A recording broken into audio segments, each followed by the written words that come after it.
Toshkent Gumanitar fanlar universitetida ikkinchi marotaba Gulxan shou bo'lib o'tmoqda.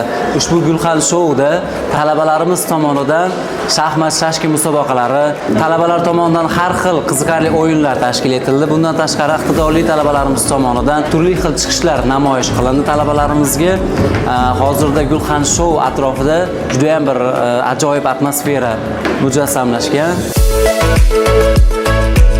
Ushbu Gulxan shouni tashkil qilishdan asosiy maqsad talabalarimiz o'rtasida do'stlik rishtalarini bog'lash, keyingi bilimlarini yanada oshirish maqsadida tashkil qilingan. Bugun havoni injiqligini hisobga olmaganda, barcha talabalarimiz kayfiyati a'lo darajada, kuy-qo'shiqlar, raqslar, o'yin-kulgular davom etmoqda.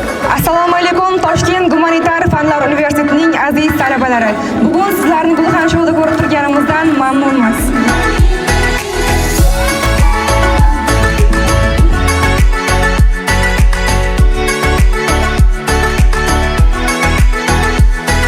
Talabalar o'rtasida kitobxonlik loyihasi amalga oshirildi va bundan tashqari qizlarimiz o'rtasida salat tayyorlash musobaqalari ham o'tkazilmoqda.